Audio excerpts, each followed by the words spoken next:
اللهم صل على محمد. 8/9/2018.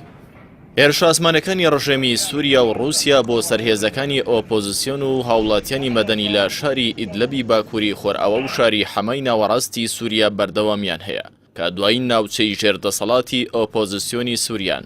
فڕۆکە جەنگەکانی سووریا و رووسیا و هێلیکۆپتەرەکانی ڕژێم باچەڕی هێزەکانی ئۆپۆزیسیۆنیان لە ناحەی حەبیت و گوندی تەلعاس و عابیدینی باشووری ئیدلەب و یەکەکانی نیشتەجێبوونی ئەم ناوچانەیان بردومان کردووە.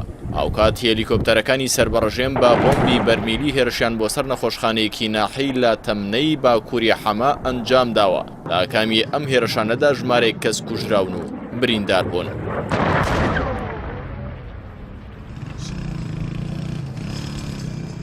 لە هێرشی فڕۆکە جەنگەکانی ڕژێمی سووریا و رووسیا کە لە چەند ساڵی ڕابردوودا گەیشتووەتە لووتکەی نامرۆڤانە بەردەوام چەندین دیمەنی ناخەژێنی بۆردومانی قوتابخانە و نەخۆشخانە و منداڵان و ناوچە گشتیەکان لەلایەن ڕۆژنامەنووسان و هاوڵاتیانەوە تۆمار کراون و کاردانەوەیان لێکەوتۆتەوە. لە نوێترین هێرشیشدا دیمەنی بۆردومانکردنی کارمەندانی بەرگری شارستانی تۆمارکراوە لە کاتێکدا هەوڵی کوژانەوەی ئەو ئاگرە دەدەن کە بەهۆی هێرشەکانی سەرخان شەیخون و دەوروبەری کەوتۆتەوە. لە ماوەی چەند خولەکێکدا فڕۆکە جەنگیەکان دووجار بۆردومانی کارمەندانی بەرگری شارستانی دەکەن.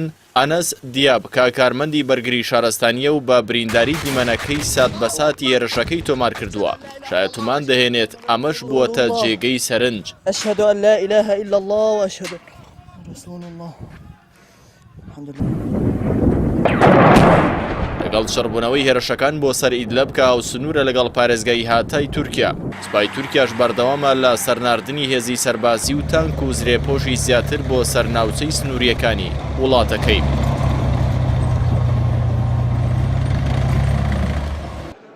پاش ئەوەی کۆبوونەوەی لووتکەی نێوان سەرۆکانی رووسیا و ئێران و تورکیا هیچ ئەنجامێکی سەبارەت بە پرسی ئیدلەب لێ نەکەوتەوە.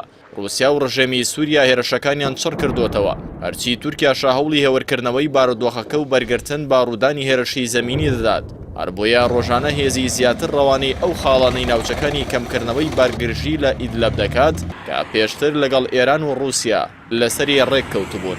لای خۆشەوە سولەیمان سۆیلۆ وەزیری ناوخۆی تورکیا لە نوێترین کاردانەوەی هۆشداریدا سەبارەت بە شەپۆلێکی کۆچی هاوڵاتیانی ئیدلەب بەرە وڵاتانی ئەوروپا. وەزیری ناوخۆی تورکیا جەختی کردەوە هێرش بۆ سەر ئیدلەب خەمی مرۆڤایەتیە بۆیە تورکیا بەرپرسیارەتی ئەم شەپۆلی کۆچکردنە هەڵناگرێت کە ئەگەری ڕوودانی هەیە.